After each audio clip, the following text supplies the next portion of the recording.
On the day of my daughter's wedding, I found my photo taped to the glass of the security booth, with a thick red line drawn diagonally across my face. The caption written in bold black marker read, "Do not admit." I did not scream. I did not beg the guard to let me through. I simply put my truck in reverse and drove away in silence. 4 hours later, my daughter Brittany realized her fairy tale wedding had a very strict expiration date, and she had just triggered the kill switch. Before I tell you how I dismantled a $150,000 event from my home office, let me know in the comments if you have ever been cut out of a life you paid for. Like and subscribe if you believe respect is a two-way street. My name is Douglas Carter. Most people call me Doug.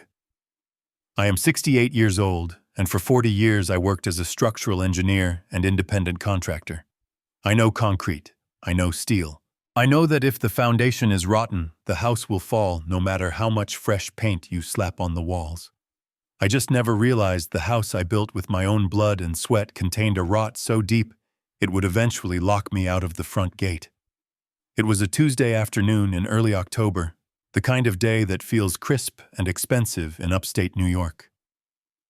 The sky was a piercing, cloudless blue, the leaves were turning that burning shade of orange, and I was driving my 2010 Ford F-150 toward the Golden Oak Resort. It is the most exclusive venue in the county, a place where senators play golf and old money families host galas to congratulate themselves on being rich. I knew the place well.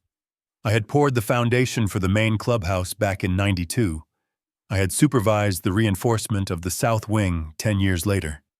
But today, I was not there to inspect a load-bearing wall. I was there to walk my only daughter down the aisle. I was wearing my best suit. It was a navy blue Brooks Brothers No. 1, had bought 5 years ago for a funeral. It was clean-pressed and fit well enough, though I felt stiff in the shoulders. In the passenger seat sat a small gift box containing a check for $10,000. That was supposed to be the nest egg for Brittany and her new husband Tyler. That was on top of the checks I had already written. The deposit for the venue, the catering, the flowers that cost more than my first car. I had paid for it all through my holding company, disguised as a gift from Tyler's parents, because Brittany said it was important for the optics. She wanted people to think she was marrying into a dynasty. I just wanted her to be happy. As I pulled up to the main gate, the gravel crunching beneath my tires, I felt a knot of anxiety in my stomach. Not because I was losing a daughter, but because I felt like an imposter. My truck, reliable as it was, had a dent in the rear bumper from a job site accident, and a layer of dust that never really washed off. Surrounded by the manicured hedges and the wrought iron gates of the Golden Oak, my Ford looked like a stray dog at a poodle show. I rolled down the window as I approached the security checkpoint. Usually the resort staff knew me. Old Mike at the gate would wave me through and ask about the Giants game. But today, Mike was gone. In his place stood a man I did not recognize. He was built like a refrigerator, wearing a black tactical suit that looked ridiculous for a wedding, and an earpiece that made him look like he was guarding the president. This was private security. Brittany had mentioned Tyler's family wanted extra privacy. I realized now they did not want privacy. They wanted exclusion. Name, the guard grunted. He did not look at me. He was looking at a clipboard, his sunglasses reflecting the hood of my truck.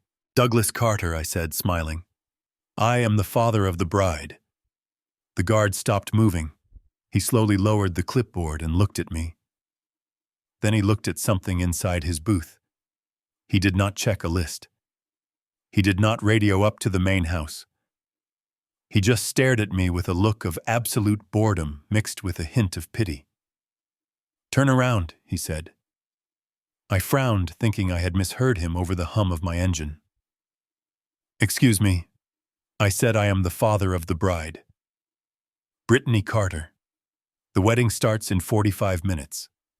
I am a little early for photos.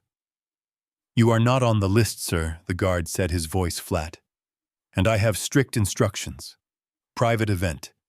No unlisted vehicles, no unlisted guests, especially not you. I turned off the engine.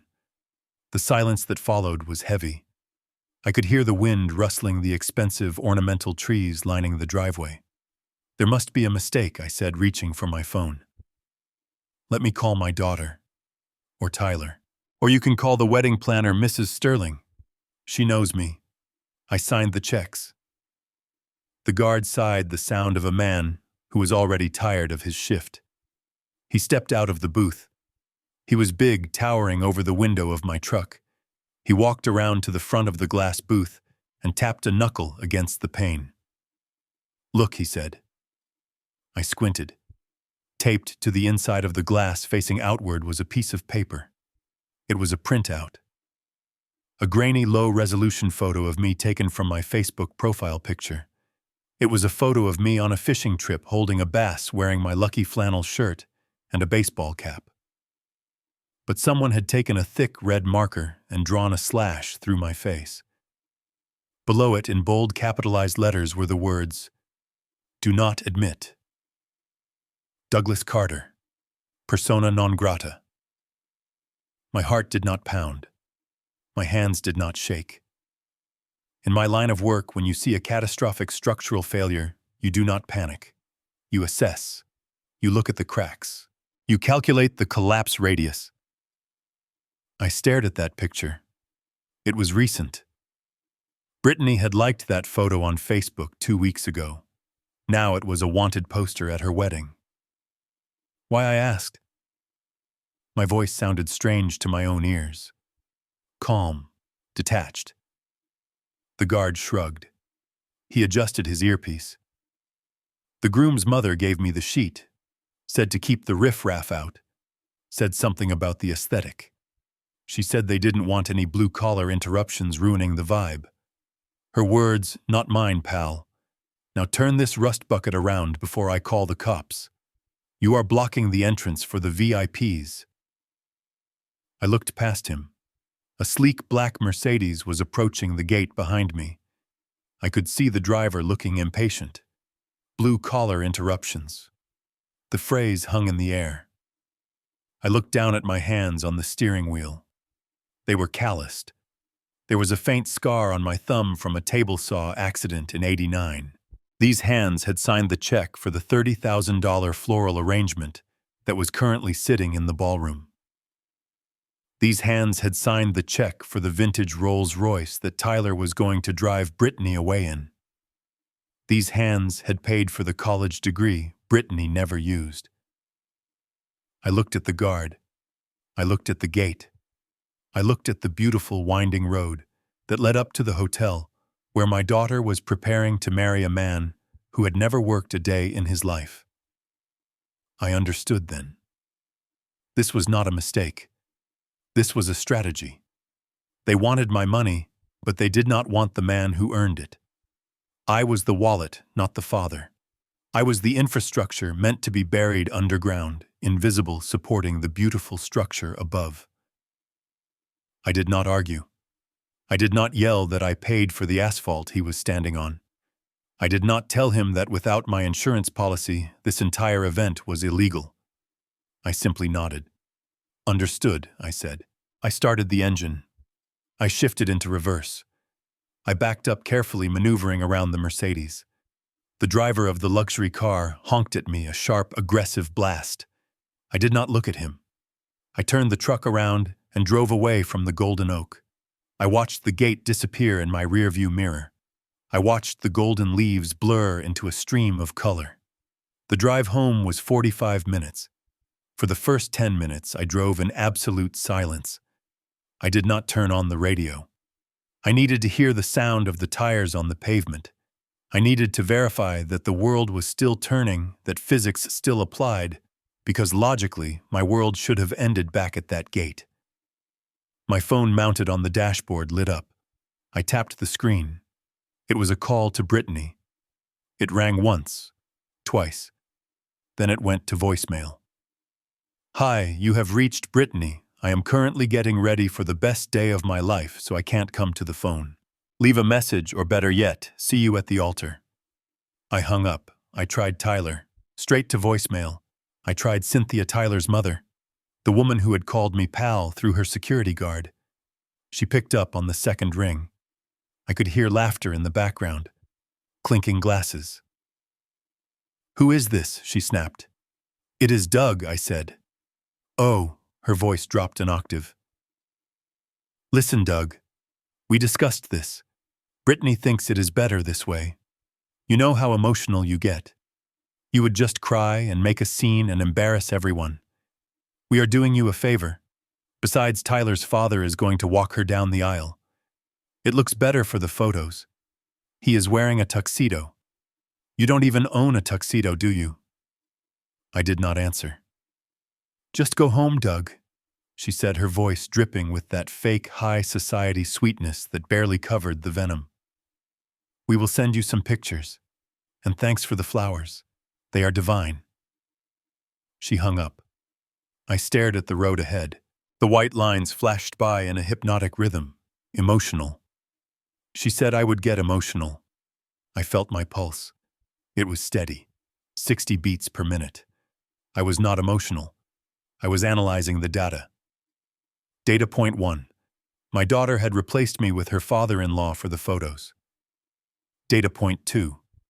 They believed I was too poor, too rough, too working class to be seen, but my money was clean enough to spend. Data point 3. They thought I was powerless because I was quiet. I pulled into a gas station about 5 miles from my house. It was an old place, grimy with flickering fluorescent lights.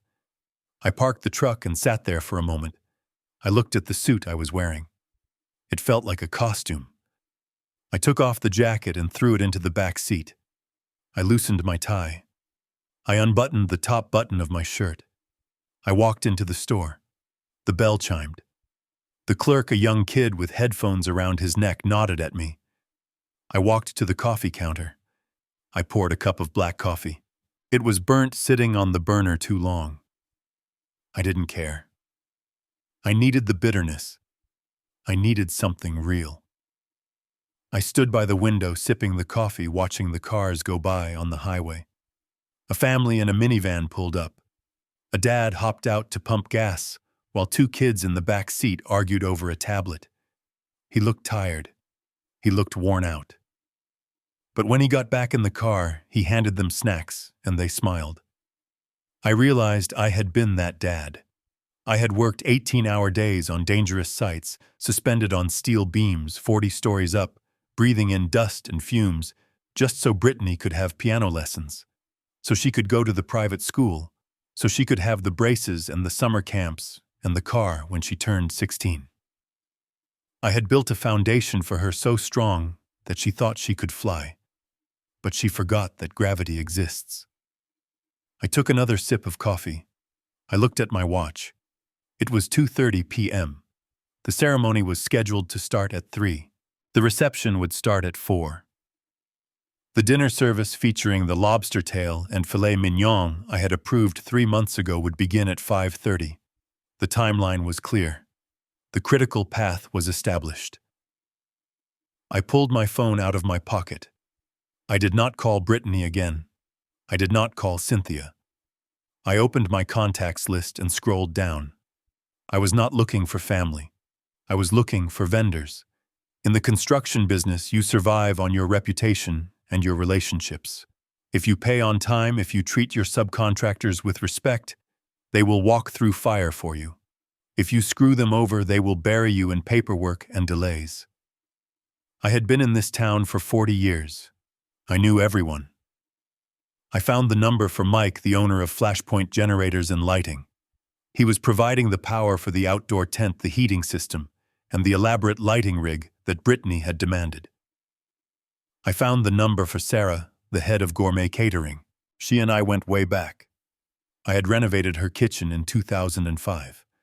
I found the number for the Golden Oak Management Office, not the front desk, the owner's direct line. I finished my coffee. I threw the cup in the trash.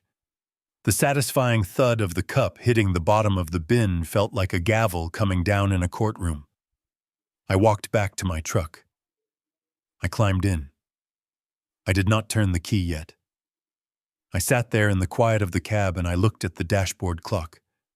2:45. They had 15 minutes. 15 minutes of ignorance. 15 minutes to enjoy the illusion that they were the kings and queens of the world, and I was just the peasant they had locked outside the gate. I started the engine. The rumble of the V8 engine felt different this time. It didn't sound like a work truck anymore. It sounded like a tank. I drove the final 5 miles to my house. It was a nice house, a ranch style built on 4 acres of land. I had built it myself, brick by brick. It was paid off. No mortgage, no debt. Unlike the Montgomery family, who I knew for a fact were leveraged up to their eyeballs living on credit and appearances. I pulled into the driveway. The house was empty. My wife had passed away 5 years ago. God rest her soul. She would have burned that wedding to the ground with her bare hands if she were here today. But she wasn't here. It was just me. I walked inside. The air was still. I went straight to my office. It was a room Brittany hated. She called it the dust room because it was always filled with blueprints and samples. I sat down at my desk. I unlocked the bottom drawer. I took out a thick file folder labeled Brittany's Wedding. I opened it. Inside were the contracts, every single one of them. The venue rental, the catering agreement, the lighting, the floral design, the band. And at the bottom of every single page in black ink was one signature. Douglas Carter. Not Tyler Montgomery. Not Cynthia Montgomery. Me. I turned on my computer. The screen glowed, illuminating the dark room. I logged into my bank account. I logged into the event management portal. I picked up my phone. I dialed the first number. It was time to make a structural adjustment. It was time to remove the load-bearing walls and see if the castle in the sky could float on its own. I took a deep breath, and I pressed call. The silence in my house was different from the silence in my truck. In the truck, it was the silence of shock. Here, within the 4 walls of the home I built with my own hands 30 years ago, it was the silence of calculation. I walked down the hallway, my footsteps echoing on the hardwood floors I had installed myself. I passed the living room where Brittany learned to walk. I passed the kitchen where she used to sit on the counter while I made pancakes on Sunday mornings. Every corner of this house held a memory of her, but today those memories felt like ghosts haunting a graveyard. I reached the end of the hall and opened the door to my office. Brittany always hated this room. She called it the dungeon. She said it smelled like old paper and sawdust. To me, it smelled like work. It smelled like integrity. This was not a room for decoration. It was a room for execution. One wall was lined with filing cabinets containing 40 years of blueprints and contracts. The other wall was dominated by a large drafting table now covered in dust and a heavy oak desk that had belonged to my father. I sat down in my leather chair. The leather creaked a familiar sound that usually brought me comfort. Today it sounded like a judge settling into his bench. I did not turn on the main light. The afternoon sun was slicing through the blinds, casting long prison bar shadows across the desk. I did not need bright lights to see what I had to do. I knew exactly where everything was. I swiveled the chair around to face the large steel safe bolted to the floor in the corner. It was a commercial-grade safe, the kind used in banks. I had bought it when I started handling large cash payrolls for my construction crews back in the 90s. I leaned forward and began to spin the dial. Left to 32, right to 14, left to 8. The tumblers clicked into place with a satisfying mechanical precision. It was the only thing today that had worked exactly as it was supposed to. I pulled the heavy steel handle down and swung the door open. Inside, it wasn't stacks of gold bars or diamonds. It was something far more valuable in this moment. It was information. It was leverage. I reached in and pulled out a thick, expandable file folder. It was navy blue, labeled simply Project B. This was the file for Brittany's wedding. I placed it on the desk. It landed with a heavy thud, the sound of a judge's gavel. I opened it. The first document on top was the master budget spreadsheet. I ran my finger down the columns. I didn't need a calculator. The numbers were burned into my retinas. I had reviewed them every night for the past year. Venue rental for the Golden Oak Resort. $45,000. I remembered writing that check.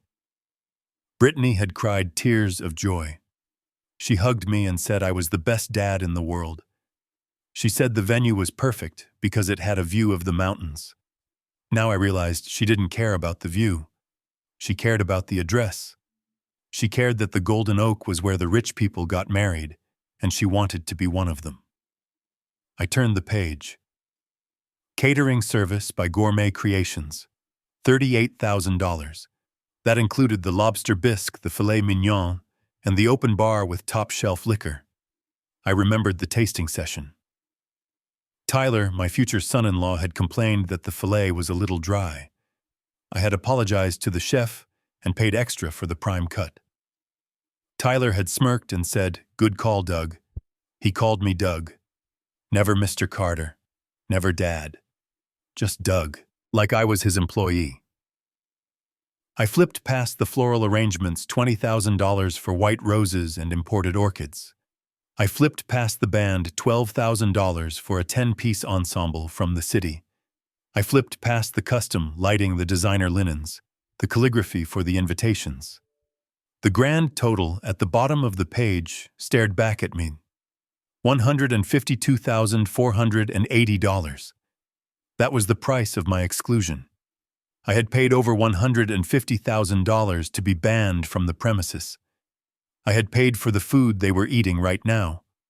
I had paid for the champagne they were using to toast to their happiness. I had paid for the very chair Cynthia Montgomery was sitting on while she mocked me. But that was not the only file in the safe. I reached back into the steel box. My hand brushed against a colder, thinner folder. This one was red. I pulled it out. This was a file nobody knew about.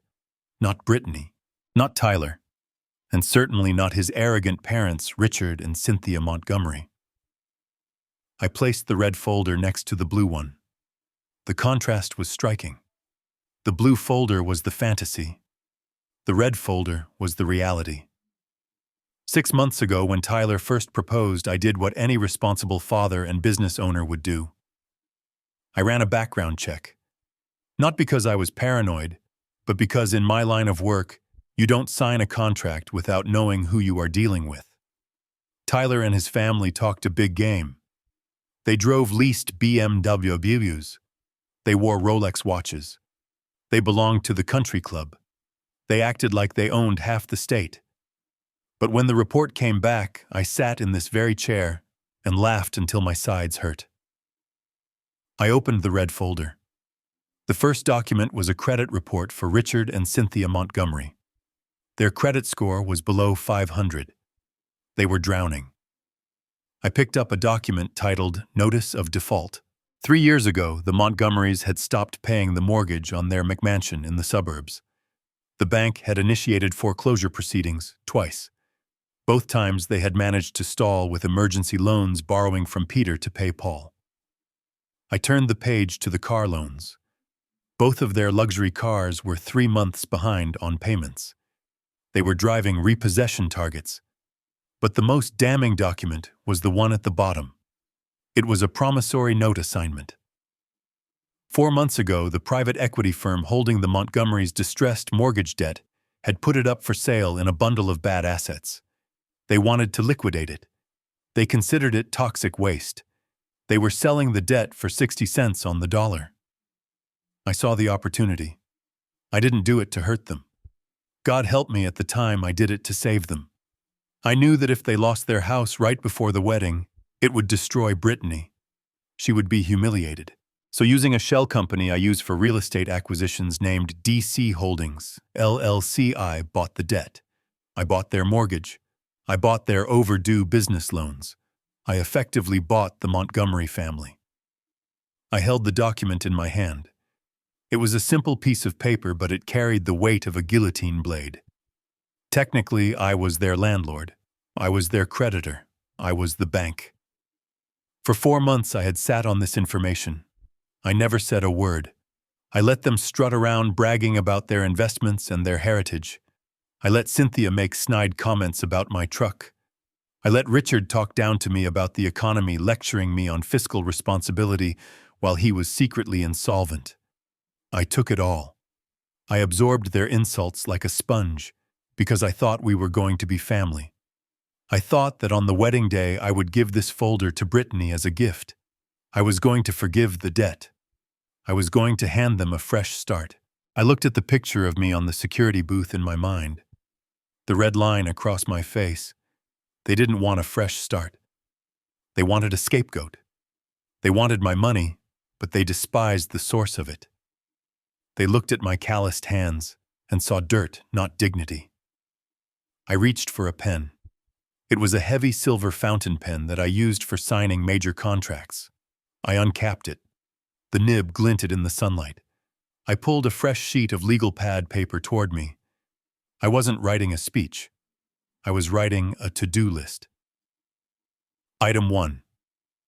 Call Mitchell Ross, my attorney. Instruct him to execute the acceleration clause on the Montgomery mortgage.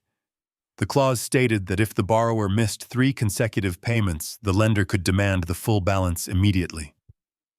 They had missed 4. Item 2. Contact the repossession agency regarding the vehicles.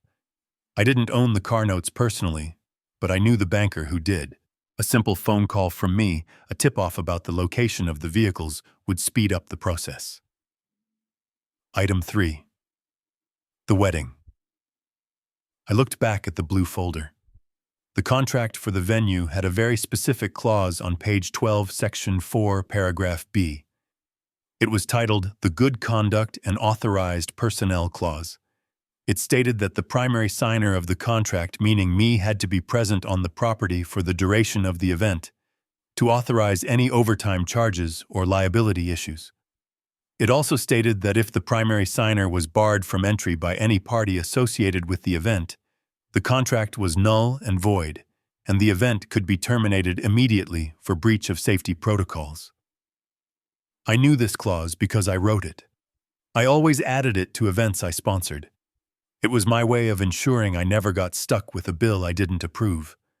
I never thought I would have to use it against my own daughter. I picked up my phone. My thumb hovered over the screen. $150,000. That was a lot of money to set on fire. But dignity was priceless. I thought about Brittany's message again. Don't make a scene. Just go home. I am home, sweetheart, I whispered to the empty room. And now I am going to get to work. I dialed the number for Mitchell first. He answered on the second ring. Doug, he asked. You sound serious. Everything okay with the wedding? No, Mitch? I said, my voice steady and cold. The wedding is over for me. Now I need you to open the Montgomery file.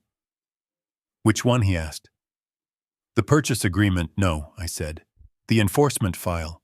I want you to file the foreclosure papers today. Electronic filing. I want the notice posted on their door by tomorrow morning.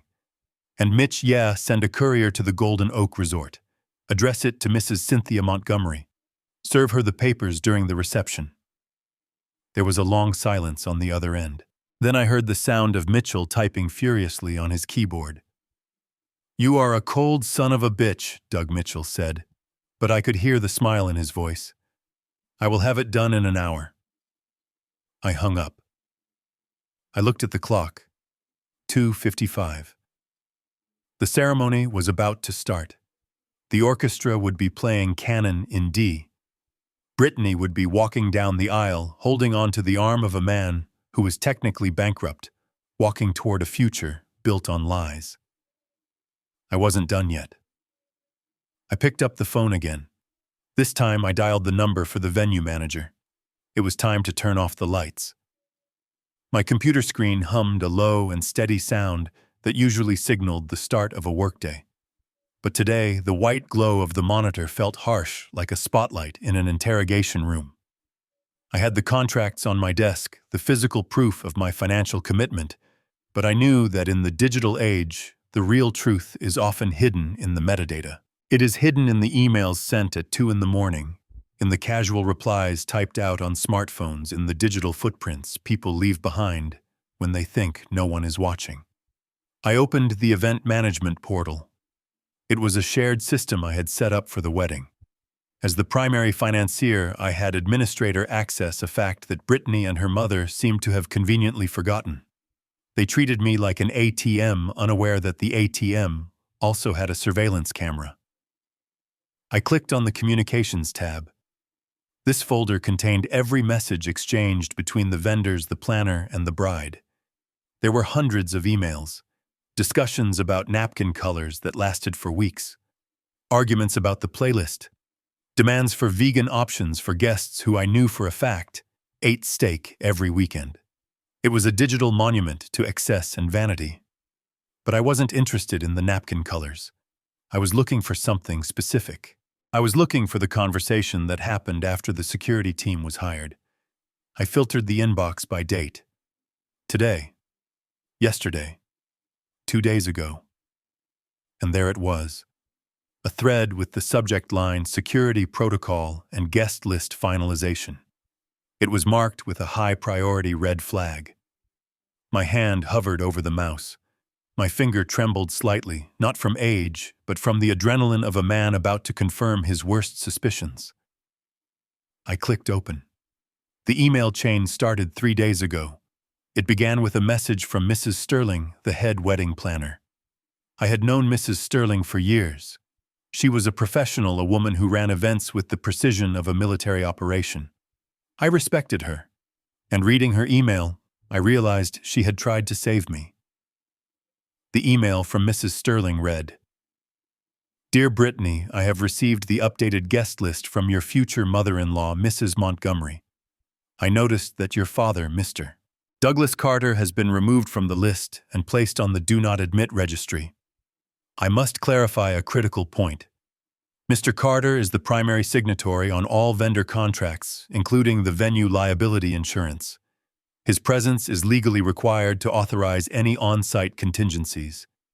If he is barred from the premises, we are operating in a gray area regarding our insurance coverage.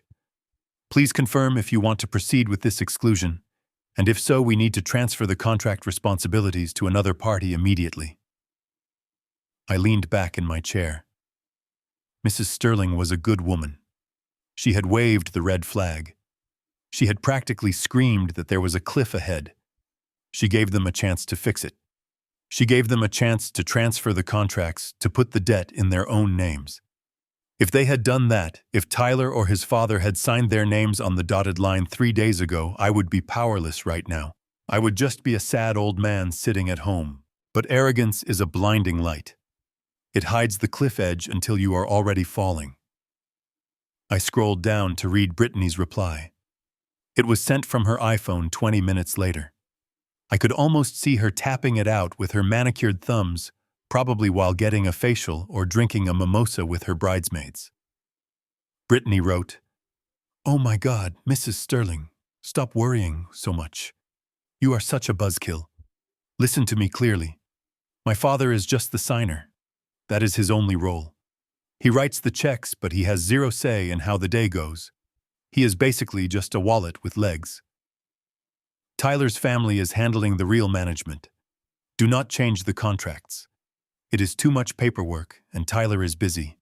Just keep my dad's name on the paper, but keep him out of the party. He won't sue his own daughter. He is too soft. Just make it happen. I don't want to see his face." I read the line again. He is just the signer. He won't sue his own daughter. He is too soft. The words did not hurt. Pain implies a reaction, a feeling of loss. This went beyond pain. This was clarity. Absolute freezing clarity. In my line of work, a signature is not just ink on paper. It is a bond. When I sign off on a bridge blueprint, I am betting my life and my reputation that the bridge will hold. When I sign a payroll check, I am promising my workers that their families will eat. A signature is the heaviest thing a man can carry. And my daughter, the girl I had carried on my shoulders at the zoo, the girl I had taught to drive in the parking lot of the high school, thought my signature was nothing more than a rubber stamp. She thought I was soft. She confused my silence for weakness. She confused my generosity for stupidity. She was wrong. I looked at the timestamp. This email was the smoking gun. It was the confession. By admitting that she was knowingly keeping the contract holder off the premises while refusing to transfer the liability, she had committed what lawyers call bad faith. She was using my legal protection while denying my legal rights. I wasn't just a father who had been snubbed. I was a business partner who had been defrauded. I hit the print button. The laser printer in the corner whirred to life. It spat out the email chain on crisp white paper. I picked it up. The paper was still warm. I folded the document carefully and placed it on top of the blue folder. This was the key. This was the detonator. I remembered when Brittany was 12 years old. She had broken a neighbor's window playing baseball. She had come to me crying, terrified. I had hugged her. I had told her that mistakes happen, but we have to own up to them. I took her to the neighbor's house. I made her apologize. I paid for the window, but I made her do chores for a month to work it off.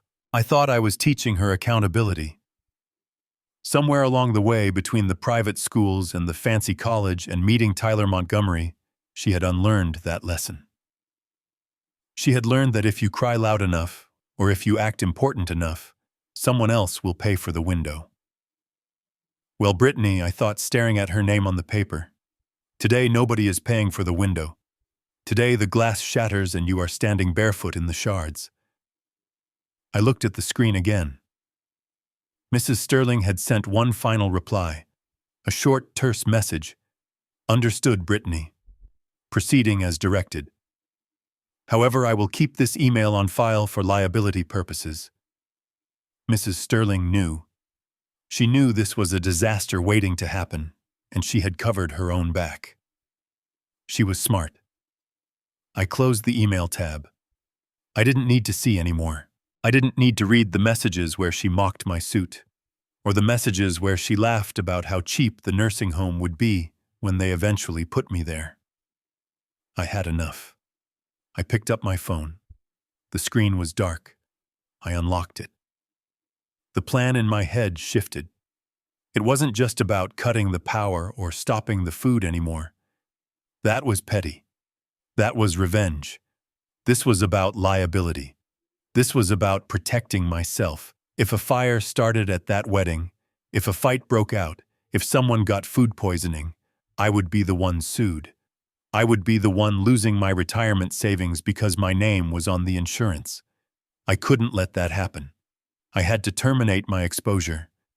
And the only way to do that was to terminate the event. I wasn't the villain of this story. I was the safety inspector shutting down a hazardous site. I dialed the number for Mitchell Ross, my attorney. I pictured him in his office downtown. Mitch was a shark in a suit, but he was my shark. We had played poker every Friday night for 20 years. He knew about the wedding. He knew how much I had spent. He had warned me about the Montgomerys, but I hadn't listened. The phone rang. Once. Twice. Carter Mitch's voice boomed. I assume you are calling me from the open bar. How is the champagne? I am at home, Mitch, I said. My voice was calm, devoid of the tremor that had been there an hour ago. Home, Mitch asked, his tone sharpening. Why aren't you walking Brittany down the aisle? It is 3:00. They stopped me at the gate, Mitch. They have a photo of me with a red line through it. Persona non grata. There was a silence on the other end. A long, heavy silence. Then I heard the sound of a chair being pushed back. Say that again, Doug.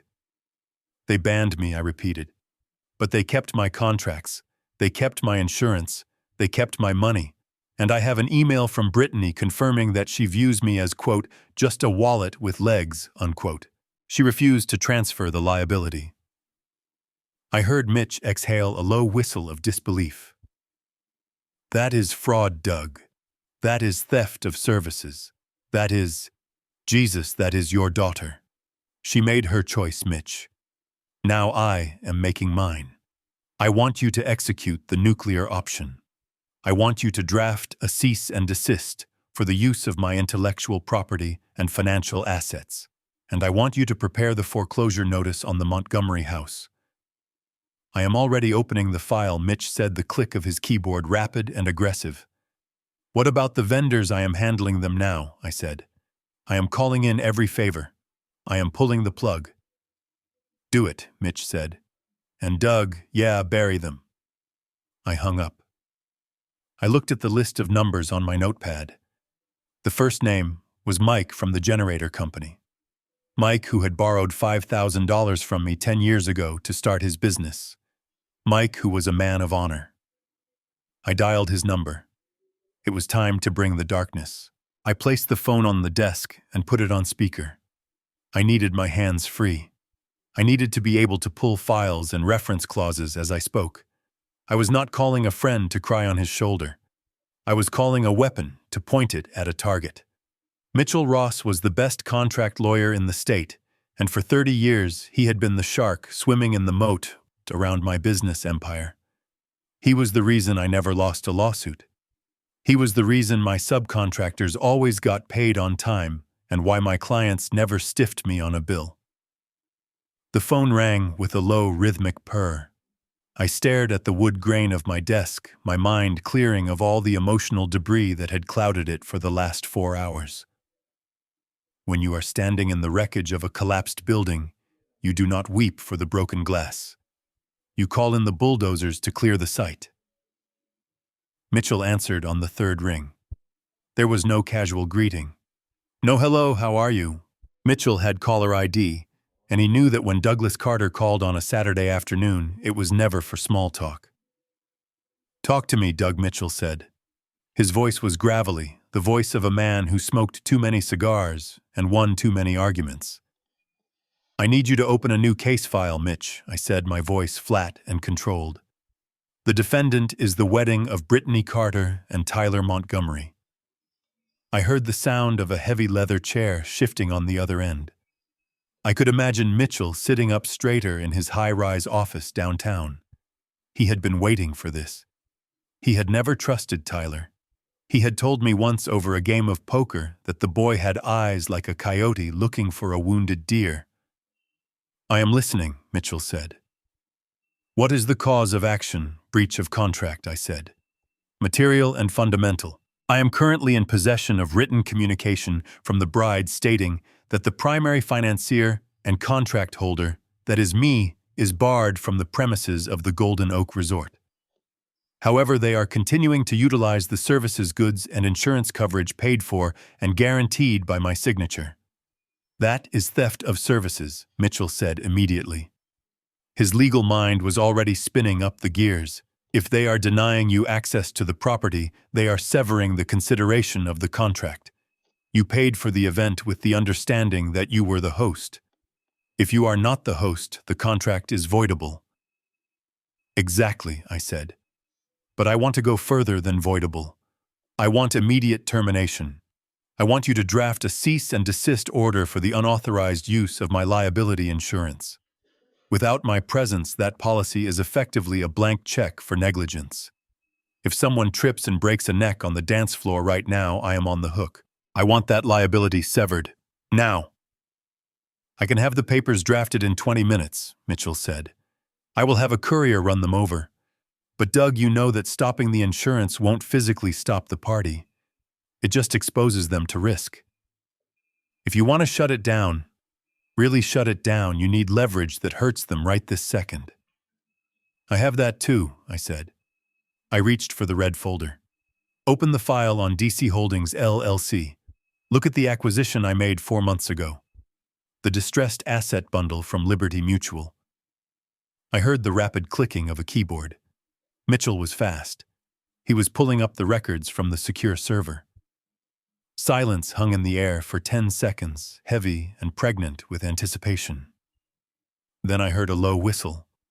"The Montgomery mortgage," Mitchell whispered. "You bought their debt. I forgot about this. I told you it was a risky buy, but now I see why you did it."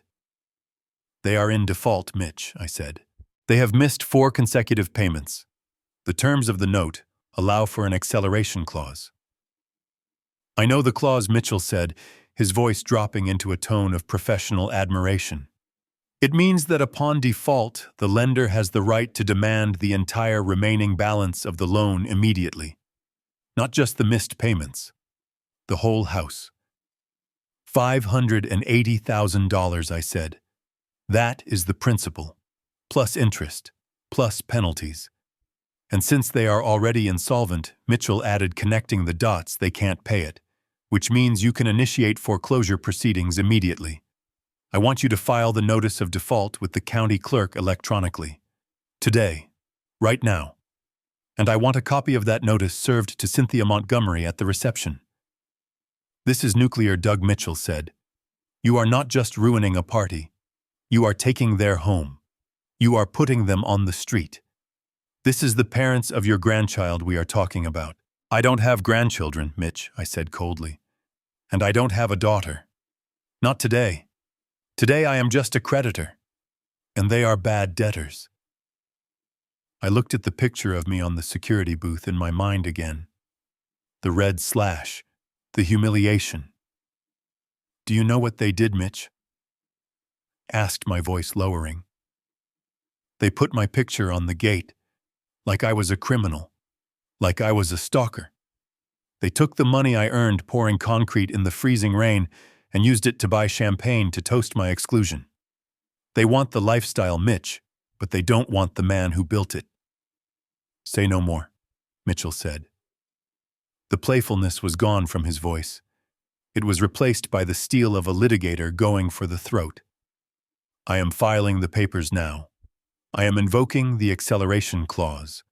I am also drafting a demand letter for the return of the $150,000 in wedding costs, citing fraud in the inducement. They tricked you into paying under the false pretense that you were a participant." "Can we do that?" I asked. "We can certainly try," Mitchell said. "And even if we lose that part, the legal fees will bury them. They don't have the cash to fight you, Doug. You are a tank rolling over a tent." "Good," I said. "One more thing. The car. The Rolls-Royce. Yeah, it is registered to my private collection. Tyler took the keys from my garage this morning without signing the rental agreement. He said he would bring the paperwork later. He never did." "That is unauthorized use of a motor vehicle," Mitchell said. "Technically, it is grand theft auto given the value of the car." "Call the state troopers," I said. "Report it stolen. Tell them the GPS tracker shows it is at the Golden Oak Resort. Tell them I want it recovered." Doug Mitchell said, pausing for a moment. "If the cops show up to recover a stolen vehicle at a wedding, they are going to arrest the groom. He will spend his wedding night in a holding cell." I leaned back in my chair. I looked at the ceiling fan spinning slowly above me. "He should have thought about that before he banned the owner of the car from the wedding," I said. "Make the call, Mitch. Consider it done," Mitchell said. "And Doug, yeah. I am sorry it came to this. But damn, I am glad you are finally standing up. You have been carrying that girl on your back for too long. It is time to let her walk. Or crawl." I hung up the phone. The conversation had lasted less than 10 minutes, but the landscape of my life had changed completely. I had just initiated a legal avalanche. In an hour, the county clerk would record the default. In an hour, the police dispatch would broadcast the description of the Rolls-Royce. In an hour, a process server would walk into the ballroom and hand Cynthia Montgomery a piece of paper that said she was homeless. I felt a strange sensation in my chest. It wasn't guilt. It wasn't joy. It was relief. The heavy burden of trying to please people who could not be pleased was lifting. I had spent years trying to buy their love, trying to earn their respect with checks and favors. I realized now that respect cannot be bought. It must be commanded. I picked up my pen again. I crossed off the first item on my list. Call Mitchell, done. I looked at the second item. The vendors. The legal trap was set. Now it was time to cut the physical lifelines. A lawsuit takes time to hurt. A power outage hurts immediately. I reached for the phone again. I dialed Mike at Flashpoint Generators. The war had begun in the courtroom, but the battle was about to be fought in the dark. I took a sip of the cold coffee on my desk. It tasted bitter, but it kept me awake. I needed to be awake. I didn't want to miss a single second of the collapse. I dialed the number for Mike at Flashpoint Generators. My hand was steady. In the construction world, the relationship between a general contractor and his subs is sacred. It is built on years of prompt payments and mutual survival in a brutal industry. Mike was a good man. He was a man with 3 kids and a mortgage, a man who had started his business with a used truck and a loan I had personally vouched for back in 2010. I knew exactly how he thought. He feared 2 things: God and losing his electrical license. The phone rang 4 times before he picked up. In the background, I could hear the thumping bass of a pop song. It sounded like the DJ was warming up the crowd. The noise was a stark contrast to the dead silence of my home office. "Hey, Doug," Mike shouted over the noise. "I can barely hear you, boss. Where are you? I thought you would be backstage checking the amps. The load on these circuits is insane." The bride added 3 extra chandeliers at the last minute. "We are running hot, Doug. Real hot." I leaned into the phone. I didn't raise my voice. I didn't need to. "Mike, listen to me carefully," I said. "I am at home." There was a pause. The music in the background seemed to get louder, mocking me. "Home?" Mike asked, confused. "What do you mean, home? The ceremony starts in 10 minutes. The AC units are pulling maximum draw. I need you to sign off on the variance for the extra lighting. You are the safety officer on the permit, Doug." "That is exactly why I am calling Mike," I said. "I am looking at the contract right now. Section 7, paragraph C. Site supervision. It states that the primary permit holder must be physically present to monitor any temporary power grid exceeding 50 kilowatts. "Yeah, I know the code," Doug, Mike said, sounding nervous. "That is why I need you here. If the fire marshal shows up and you aren't here to show the load calculations, they will shut us down." I took a breath. This was the moment. The lever was in my hand. All I had to do was pull it. "The fire marshal isn't the problem, Mike," I said. "The problem is me. I have been barred from the property. The Montgomery family has refused me entry." What Mike yelled. "That is crazy. You paid for this rig." "It doesn't matter what I paid for," I said. "What matters is the liability. Mike, listen to me. Since I am not on site to supervise the grid, and since the load has been increased without my authorization, I can no longer guarantee the safety of that installation. If a cable melts, if a breaker fails, if a spark jumps and ignites that tent, I am not covered. And neither are you." The background noise seemed to fade as Mike processed the words. He knew what unauthorized load meant. It meant negligence. It meant that if something went wrong, his insurance company would walk away and leave him to face the lawsuits alone. "Doug, are you serious?" Mike asked, his voice dropping. "I just got off the phone with my lawyer." I lied, smoothly blending the timeline. "He advised me to formally notify you that I am withdrawing my safety certification for the event effective immediately. I am pulling the permit, Mike. As of this second, that generator is operating illegally."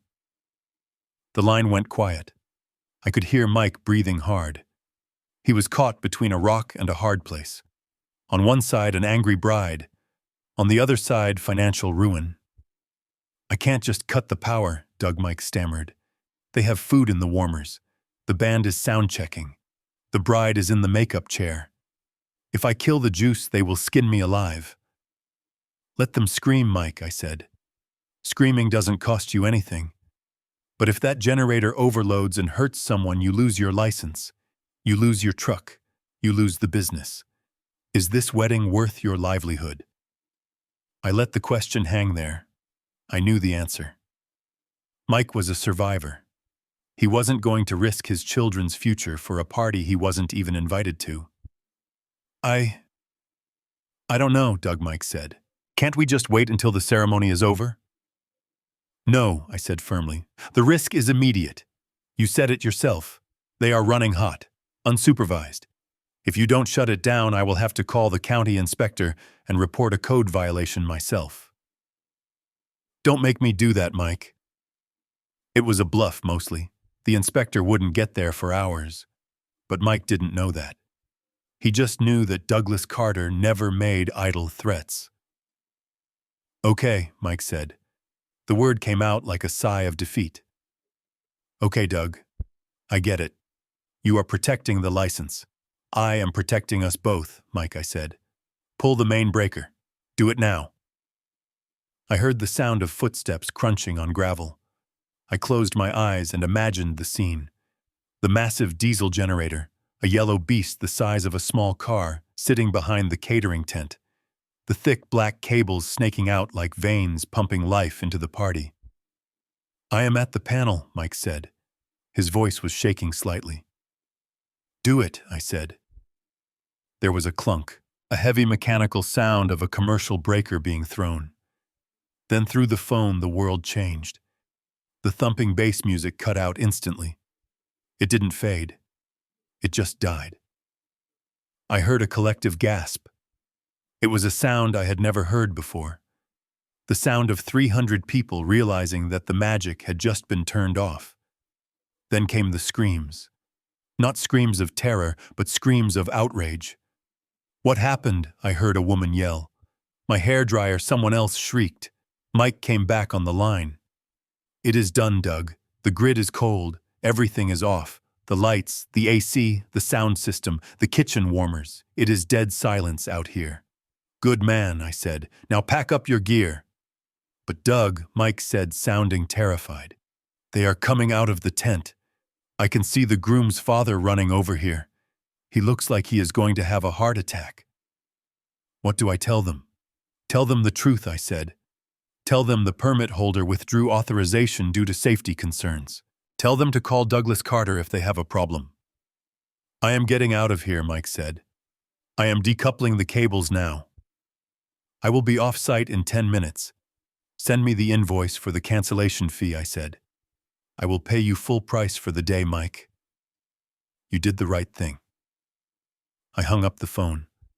I sat there for a moment, letting the silence of my office wash over me. I tried to picture the scene at the Golden Oak. The massive crystal chandeliers, now just useless glass, hanging in the dim, natural light. The expensive air conditioning units spinning down, leaving the tent to slowly heat up under the afternoon sun. The silence of the band. I imagined Tyler running around trying to find an extension cord, not realizing that you cannot power a castle with a AAA battery. I felt a cold satisfaction settling in my chest. It wasn't happiness. It was the feeling of a job well done. It was the feeling of a structural engineer who had successfully identified a critical failure point and removed the load before the collapse. But the collapse had only just begun. The lights were out, but the hunger was still there. I looked at my list. Item number 3, catering. The guests would be getting hot soon, and when they got hot, they would get hungry. And when they realized there was no food coming, the real chaos would begin. I dialed the number for Sarah at Gourmet Creations. The power was gone. Now I was going to take away the bread. The generator was dead. The silence from the resort was deafening, even from 5 miles away. I could feel the sudden drop in energy, the confusion rippling through the crowd of 300 guests who were suddenly standing in a tent that was rapidly becoming a sauna. But confusion is a manageable state. Hunger, however, is primal. I looked at the clock on my wall. It was 3:15. The ceremony was technically over. The guests would be moving toward the reception area, expecting the lavish cocktail hour I had paid for. They would be expecting the tray past hors d'oeuvres, the mini crab cakes, the beef Wellington bites, the chilled shrimp display that cost more than my first truck. I picked up the phone again. My hand felt heavy but steady. I dialed the number for Sarah, the owner of Gourmet Creations. Sarah was a tough woman.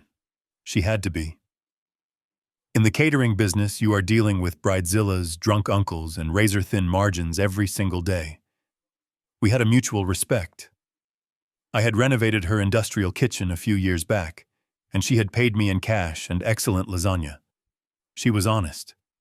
And because she was honest, she expected to be paid. The phone rang for a long time. I imagined the chaos in her prep tent. With the power out, her warming ovens were cooling down. Her refrigeration units were silent. She was probably screaming at her staff to keep the walk-in coolers closed. "Hello?" Sarah answered, breathless. Her voice was tight with panic. "Doug, please tell me you are calling with a solution." The power just died. My convection ovens are off. The soufflé is going to collapse. We are in full crisis mode here. I leaned back in my chair, staring at the ceiling fan that was still spinning lazily above me. The contrast between my quiet, cool office and her frantic reality was sharp. "I am not calling with a solution, Sarah," I said. "I am calling with an instruction." What she asked distracted. I heard the clatter of pans in the background. Someone yelled about ice. "Stop the service, Sarah!" The background noise seemed to fade away as Sarah processed my words. "Stop the service," she repeated, confused. "What do you mean? We have 300 lobster tails prepped. The filet mignon is seared. We are 5 minutes away from plating the first course." "Do not plate it," I said. "Do not serve a single crumb." "Doug." "Are you crazy?" she hissed. "The bride is screaming. Her mother is threatening to sue me if the appetizers don't go out in 2 minutes. They are saying it is just a blown fuse. They say the power will be back any second." "The power isn't coming back, Sarah," I said. "I had Mike pull the generator, and now I am pulling the payment." There was a stunned silence on the other end. I logged into the payment portal 5 minutes ago. I continued, my voice flat and businesslike. "You know the terms of our contract. The final 50% of the balance was scheduled for automatic release at 4 p.m. today upon successful commencement of dinner service. I have canceled that transfer." Sarah gasped. "Doug, that is $40,000. You can't just cancel it." "I have already bought the food. I have 20 waiters on the clock." "I am not stiffing you, Sarah," I said quickly. "I would never do that to you. I will write you a personal check for your costs. I will cover the food, the labor, the waste. You will not lose a dime today, but you cannot serve that food to them." "Why?" she whispered. "Because they banned me, Sarah." I let the words hang there. I didn't need to explain the heartbreak. I didn't need to tell her about the photo on the gate. Sarah had kids. She understood the basic laws of family and respect. "They banned me from my daughter's wedding," I said. "But they kept my menu. They kept the wine I selected. They kept the food I paid for. They want to eat at my table, Sarah, but they don't want me in the room." That is evil, Doug," she said softly. "It is business," I corrected her. "And right now my business is closed. If you serve that food, you are serving it for free, because the authorized payer has left the building." I heard Sarah take a deep breath. I could hear the steel returning to her spine. She was a businesswoman first. "So if I put a plate down on a table, I am eating the cost she asked." "Exactly," I said. "Unless Cynthia Montgomery has $40,000 in cash in her purse right now, which I assure you she does not." I heard a commotion in the background. I heard Cynthia's shrill voice screaming at someone. "Where are the crab cakes?" Cynthia yelled. "My guests are starving. Why is the staff standing around?" Sarah's voice came back on the line lower this time. She is here, Doug. She is in my face. Tell her I said. I waited. I held the phone tight against my ear. I wanted to hear this. I heard Sarah clear her throat. I heard her step away from the phone, but she left the line open. Mrs. Montgomery. I heard Sarah say, her voice projecting with the authority of a head chef. Please step back from the pass. Don't tell me what to do, Cynthia shrieked. Serve the food. There will be no food, Sarah said. Her voice was calm, icy. The client has canceled the contract. What client? Cynthia yelled. I am the client. My son is the groom. Mr. Douglas Carter is the client, Sarah said. He is the one who signed the check. And he just informed me that payment has been suspended. Unless you can provide a valid credit card for a $40,000 hold right now, my staff is packing up. There was a silence. A beautiful, absolute silence. You are bluffing, Cynthia spat. You wouldn't dare. We will sue you. Pack it up, Sarah yelled to her staff. Her voice boomed through the tent. Wrap the lobster, box the steaks, load the truck. We are moving out. No, Cynthia screamed. You can't. We just did, Sarah said. I heard the sounds of a kitchen shutting down, the clatter of trays being slid into racks, the sound of plastic wrap being torn, the sound of a metal rolling door slamming shut. Sarah came back to the phone. It is done, Doug, she said. The kitchen is closed. Thank you, Sarah, I said. I will have a check on your desk Monday morning. I hope you know what you are doing, Doug, she said. They look ready to kill someone out here. Let them eat cake, I said. Oh, wait. I paid for the cake, too. Take it with you. I heard a small dark chuckle from Sarah. With pleasure, she said. It is a lemon chiffon. My favorite. I hung up. I sat there imagining the scene. 300 guests in their tuxedos and gowns, sweating in the heat, their stomachs rumbling. They would look toward the kitchen doors expecting waiters with silver trays. Instead, they would see the taillights of the catering trucks pulling away, taking the lobster, the steak, and the lemon chiffon cake with them. I felt a pang of hunger myself. I hadn't eaten since breakfast. I walked to my own kitchen. I opened the fridge. It was mostly empty, just a few beers and some leftover pizza. I took out a slice of cold pizza. I took a bite. It was rubbery and stale. But as I chewed it, I thought about the filet mignon that was currently being driven away from the Golden Oak. It tasted like the best meal I had ever had. The food was gone. The power was gone. The comfort was gone. But the party wasn't over yet. They still had a roof over their heads. They still had the illusion that this was just a series of unfortunate accidents. They didn't know yet that the ground beneath their feet was about to disappear. I looked at my list. Item number 4, the venue, security and liability. It was time to make the call that would physically remove them from the property. It was time to call the owner of the Golden Oak. I finished my pizza. I wiped the crumbs from my mouth. The appetizer course was over. Now for the main event. The lights were out. The food was gone. But they were still there. I could feel them. 300 people huddled in the darkening tent, whispering, complaining, waiting for someone to fix the glitch. They still believed this was a mistake. They thought it was bad luck, a blown fuse, a kitchen mishap. They were clinging to the idea that the wedding would go on, that the champagne would flow again, and that they would dance into the night, celebrating a union built on my money and their lies. They were wrong. I had stripped away the comfort. I had stripped away the sustenance. Now it was time to strip away the ground beneath their feet. I looked at the final name on my list. Marcus Thorne. Marcus was the owner of the Golden Oak Resort. We were not friends exactly. We were associates. I had fixed the foundation of his north wing when it started sinking into the mud 3 years ago. I saved his building then. Today, I was going to use that same building to crush my daughter's ego. I dialed his private cell number. He answered on the first ring. I could hear the stress in his voice. He was a man who prided himself on perfection, and his resort was currently in chaos. Doug Marcus said, his voice tight. "Thank God you called. I am trying to find you. My staff says you are not on site.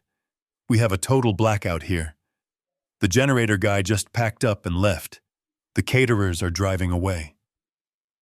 "What is happening?" "I am at home, Marcus," I said. I was sitting in my leather chair watching the shadows lengthen across my desk. "Home," Marcus repeated. "Why are you home? You are the host." "Not anymore," I said. "I have been barred from the property, Marcus. Your security team, at the instruction of the Montgomery family, denied me entry. They have a photo of me at the gate with a red line through it." There was a pause. I could hear Marcus breathing. He knew what this meant. He knew the contracts as well as I did. "They banned the signer," Marcus whispered. "They did," I said. "And because they banned the signer, they have voided the supervision clause of the liability insurance policy." I picked up the document from my desk. It was a standard event policy underwritten by Lloyd's of London. It was comprehensive, expensive, and very specific. "I am looking at the policy right now, Marcus." I continued, my voice calm and relentless. Clause 4A. Premises liability. It states that coverage is contingent upon the presence of the insured party to authorize safety protocols. Since I am not there, and since the generator was operating without my oversight, the policy is null and void. I let that sink in. "Marcus," I said, "you have 300 people in a dark tent. They are drinking alcohol. The floor is uneven. There are glass centerpieces everywhere. If one person trips in the dark, if one person cuts their foot, if one person gets into a fight, you are not covered. My insurance is gone. You are operating an uninsured high-risk event on your property right now." I heard Marcus curse. It was a low, ugly word. He knew the law.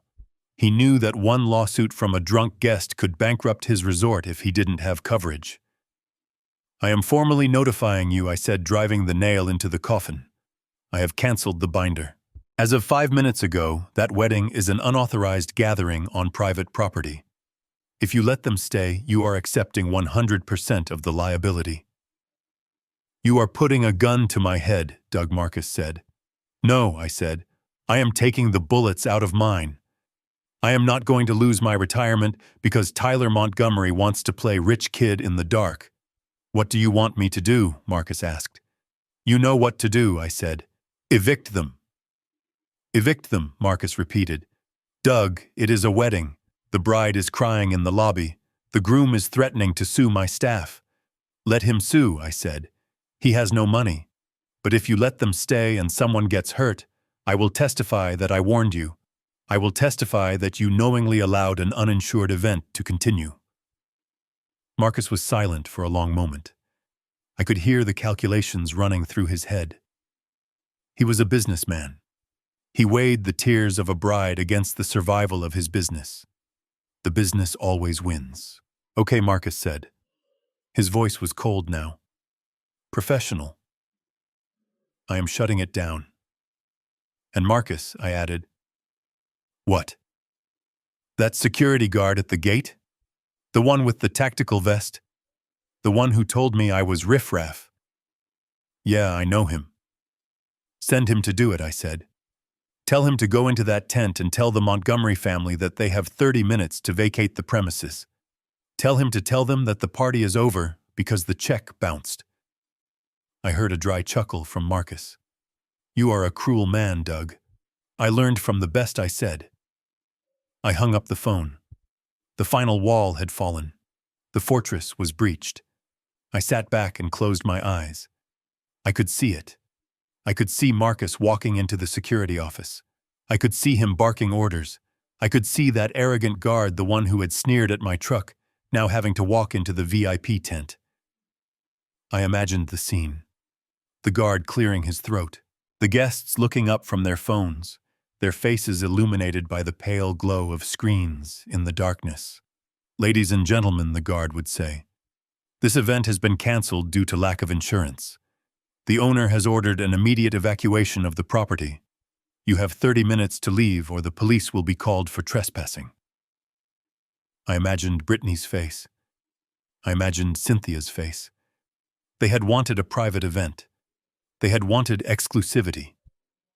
Well, they were about to get the most exclusive experience of all, an eviction. The silence in my office was absolute now. The work was done. The contracts were voided. The money was stopped. The house was foreclosed. The car was reported stolen. The venue was reclaiming its land. I stood up. My knees popped. I felt tired. Not the good tired that comes after a hard day of pouring concrete. This was the deep soul, weary tiredness of a man who had just amputated his own limb to survive gangrene. I walked over to the window. The sun was starting to set. The sky was turning a bruised purple. I looked down at the driveway. My truck was sitting there covered in dust. It was the only honest thing in my life. I thought about going to sleep, but I knew I wouldn't sleep. Not yet. There was one act left in this tragedy. The fallout. They would come here. They had nowhere else to go. Their house was locked. Their hotel rooms were likely cancelled by Marcus as well. They would come back to the safety net. They would come back to the man they despised because he was the only one with a roof that didn't leak. I needed to be ready. I walked out of the office. I locked the door. I put the key in my pocket. I walked to the front door of the house. I checked the deadbolt. It was solid brass.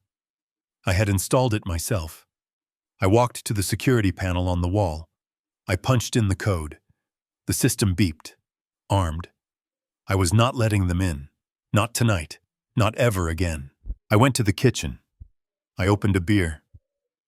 I sat on the back porch watching the twilight settle over the trees.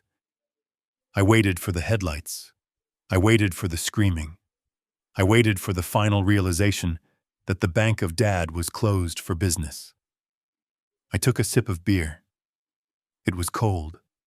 It was bitter. It was perfect. The ghost at the gate had gone home, and he had taken the keys to the kingdom with him. The beer bottle on the porch was empty, but I wasn't ready to sleep. Alcohol dulls the senses, and right now I wanted my mind to be as sharp as a diamond cutter. I wanted to feel every edge of this moment. So I went back into the kitchen and did something I hadn't done at 5 o'clock in the afternoon in years. I brewed a fresh pot of coffee, dark roast, strong enough to wake the dead, though it seemed nothing could wake the people currently trapped in the dark at the Golden Oak Resort. I carried the steaming mug back to my office. The sun had officially set. The room was filled with shadows, but the desk was illuminated by a single pulsating light. My cell phone. It was sitting on the mahogany surface, vibrating with such intensity that it was slowly inching its way toward the edge. It looked like a living thing in the throes of a seizure. The screen was lighting up so fast, it looked like a strobe light. Flash, buzz, flash, buzz, flash, buzz. I sat down in my leather chair, taking a slow, deliberate sip of the hot coffee. The bitterness hit the back of my throat, grounding me. I didn't reach for the phone immediately. I just watched it. In my line of work, you learn to read vibration. You know the difference between the low hum of a generator running smoothly and the violent shudder of a machine about to tear itself apart. This phone was the latter. It was the physical manifestation of a social structure collapsing in real time. I leaned forward and tapped the screen to wake it fully. The notification center was a solid wall of text. 47 missed calls, 82 text messages, 15 voicemails, and the numbers were climbing every second. I scrolled through the preview list. It was a fascinating case study in human psychology. You could trace the exact timeline of my demolition project just by reading the first few words of the texts. 3:05 p.m. Brittany. Dad. Where are you, people are asking. 3:10 p.m. Brittany. Pick up the phone. This isn't funny. 3:15 p.m. Tyler. Hey, Doug, the power just cut. Call the electric guy ASAP. 3:17 p.m. Cynthia. Unacceptable. Fix this now. 3:25 p.m. Brittany. Why is the kitchen truck leaving Dad? 3:30 p.m. Tyler. Pick up the phone, you old bastard. I smiled. The transition from confusion to panic to aggression was textbook. They still thought they had power. They still thought that by typing in all caps they could command electricity to flow and food to appear. I took another sip of coffee. I decided it was time to listen to the music. I didn't answer the live calls coming in. That would be too messy. I wanted the curated experience. I wanted to hear their unfiltered thoughts when they thought they were speaking to a machine. I tapped the voicemail icon. I put the phone on speaker and set it in the center of the desk. First message. 3:12 p.m. Brittany. The background noise was the first thing I noticed. It was a low murmur of hundreds of people, the sound of a hive that had been disturbed. Daddy Brittany's voice was high-tight with stress. She wasn't crying yet. She was in management mode. Daddy, I don't know what is happening, but the lights are out. The AC is off.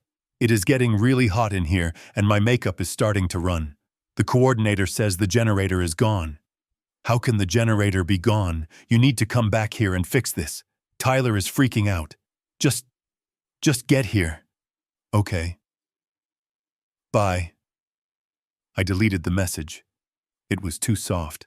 She still thought it was an accident. She still called me Daddy because she needed something. Second message. 3:20 p.m. Cynthia Montgomery. Her voice was like a drill bit grinding against metal. Douglas, this is Cynthia. I don't know what kind of cut-rate vendors you hired, but this is a disaster.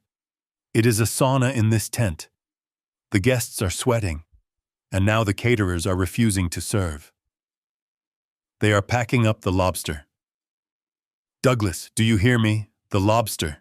You need to call them and give them your credit card number immediately. I will not be humiliated like this. If this isn't fixed in 5 minutes, I am going to make sure you never see your daughter again. I laughed.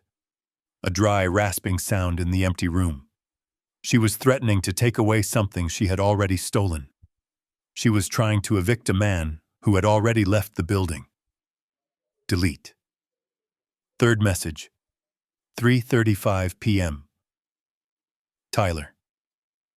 The background noise had changed. The murmurs were louder now. I heard glass breaking. I heard someone shouting about a refund. Listen to me, old man.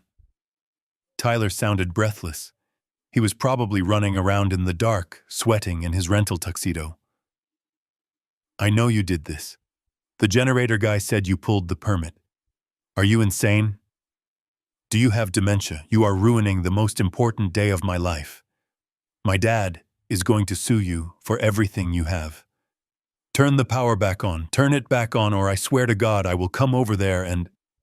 The message cut off. He must have hit the time limit or thrown the phone. I didn't delete that one. I saved it. It would be useful for the restraining order later. I took a long drink of coffee. The caffeine was kicking in, sharpening my focus. The symphony was reaching its crescendo. Fourth message. 3:50 p.m. Brittany again. This one was different. The management mode was gone. The entitlement was cracking. She was crying now. Dad, please pick up. It is a disaster. It is pitch black. People are using their phone flashlights.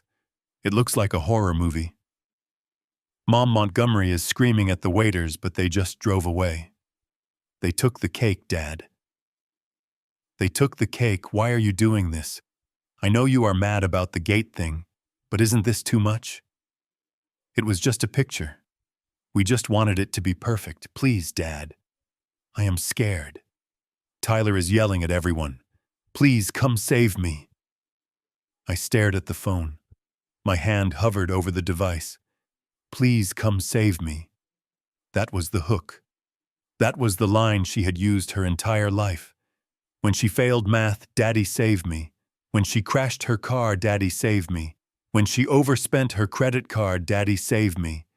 And every single time for 26 years, I had put on my cape and saved her. I had fixed the grades, fixed the car, paid the bills.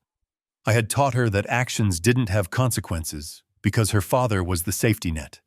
But a safety net only works if the acrobat respects the gravity. If they spit on the net, eventually the net gets taken away. I did not save the message. I did not delete it. I just let it sit there, a digital monument to too little, too late. The phone buzzed again. A text message popped up.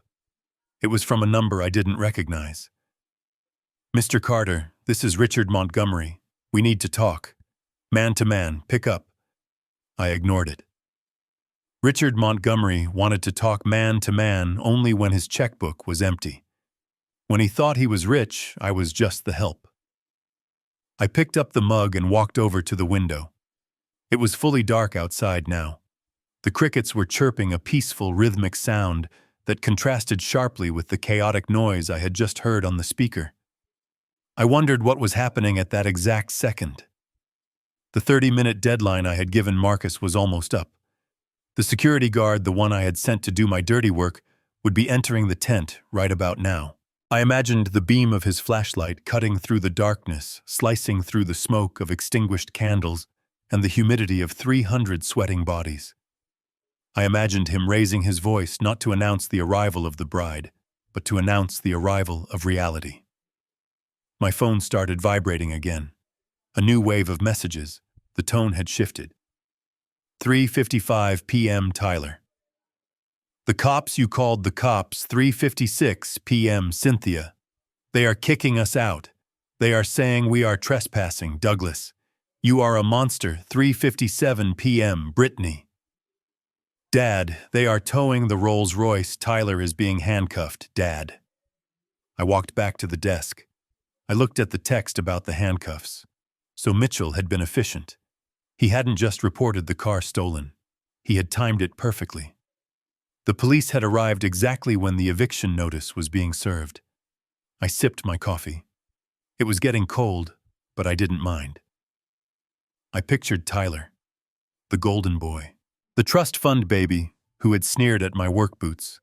He was probably pressed against the hood of my vintage Rolls Royce right now, his hands zip-tied behind his back reading his Miranda rights, while his guests watched by the light of their iPhones.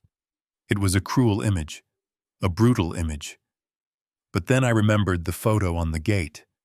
I remembered the red slash across my face. I remembered the email where my daughter called me a wallet with legs. They wanted a memorable wedding. I had given them one. They would talk about this day for the rest of their lives. It just wouldn't be the story they wanted to tell in the society pages. I sat down and unlocked the phone again. I went to the settings menu. I didn't want to turn the phone off. I needed it on for the lawyers. I needed it on to record the evidence of their harassment. But I didn't need to hear it anymore. The concert was over. The finale had been played. I toggled the switch on the side of the phone. Silent mode. The vibrating stopped. The flashing screen continued lighting up the room like a distant lighthouse in a storm, but the sound was gone. Peace. I leaned back in the chair, the leather groaning softly. I felt lighter. The anger that had been a tight knot in my chest for hours was unraveling, replaced by a strange, hollow clarity. I had destroyed the village to save my dignity. But the night wasn't over. The fallout was just beginning. They were leaving the resort now. I knew the geography of the area. There were no other hotels nearby with vacancy on a Saturday night. Their house was locked and foreclosure notices were taped to the door.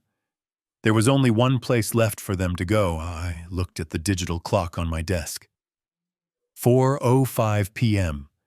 Give them 45 minutes to scream at the police.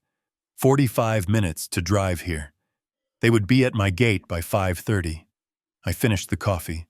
I placed the mug on the coaster. I was ready for the encore. But this time, the audience wouldn't be getting in. I stared at the phone. It was vibrating again. The name on the screen was Cynthia Montgomery. This was the 5th time she had called in the last 3 minutes. The previous 4 times I had let it go to voicemail, enjoying the image of her screaming into the void. But now the time for games was over. I had listened to the music of their panic long enough. It was time to step onto the stage and deliver the final aria. I picked up the phone. I didn't say hello. I didn't ask how the wedding was going. I simply pressed the green button, put the phone to my ear, and waited. For a moment, there was only the sound of heavy breathing and chaotic background noise. I could hear a siren wailing in the distance on her end. I could hear the murmur of 300 angry guests. Douglas Cynthia screamed. Her voice was unrecognizable. It was shredded hysterical, stripped of all its fake high society polish. You pick up the phone right now. You pick it up and you fix this. Do you hear me? I am here, Cynthia, I said. My voice was low, calm, the voice of a man sitting in a comfortable chair in a climate-controlled room. I hear you perfectly. You are a monster, she shrieked. You are a petty, vindictive little man. How dare you? How dare you cut the power? How dare you send the caterers away? My friends are standing in the dark. The senator is here. Do you know how humiliated I am? I took a sip of my coffee. I let her scream. It was important to let her empty the tank before I lit the match. You are going to pay for this, she continued, her voice cracking. My husband is calling his lawyers. We are going to sue you for breach of contract. We are going to sue you for emotional distress. We are going to take your house, Douglas. We are going to take that little construction company of yours and burn it to the ground.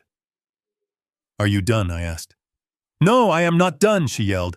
I want the lights back on, now. I want the food back, now. And I want you to apologize to Tyler. I leaned forward, resting my elbows on the desk. The red folder was open in front of me. The document titled Promissory Note Assignment was gleaming under the desk lamp. Cynthia, I said, my voice dropping an octave. You need to stop talking. You need to stop talking and listen very carefully, because the next 60 seconds are going to determine whether you sleep in a bed tonight or on a park bench. Something in my tone made her pause. The screaming stopped. What are you talking about? She snapped, though there was a tremor of fear in her voice now. You mentioned lawyers, I said. You mentioned suing me. You mentioned taking my house. That is very interesting, Cynthia, because I have been looking at some paperwork of my own. Specifically, I am looking at the public records for a property at 42 Fairview Lane. That is your address, isn't it? Silence. Absolute silence on the line. I continued reading from the document. It seems that the owners of that property, Richard and Cynthia Montgomery, haven't made a mortgage payment in 4 months. The bank initiated foreclosure proceedings, but then a miracle happened. The debt was sold. A private equity firm bought the distressed note. So what? Cynthia hissed. We are refinancing. It is none of your business. It became my business 4 months ago, I said. Do you know the name of the company that bought your debt? It is called DC Holdings, LLC. I waited. I let the name hang in the air. DC Douglas Carter. Cynthia was not a smart woman, but she was not entirely stupid. I could hear the gears turning in her head. I could hear the moment the realization hit her like a physical blow. No, she whispered. That is impossible. It is very possible, I said. In fact, it is reality. I own your mortgage, Cynthia. I own your house. I own the roof over your head and the floor under your feet. I am the bank. And as the bank, I have been very patient. I let you slide for 4 months because I thought we were going to be family. I thought I was helping the mother of my son-in-law. I paused, letting the silence stretch. But then I continued, my voice hardening into steel. You put a picture of me on a gate. You called me riff-raff. You said I wasn't good enough to walk into a party I paid for. You decided to treat the man who holds your life in his hands like a piece of garbage. Douglas, please, she stammered. Her voice was unrecognizable now. It was small. It was terrified. We didn't mean it. It was just for the image. The image, I repeated. Well, let's talk about the image, Cynthia. The image is that you are bankrupt. The image is that you are frauds.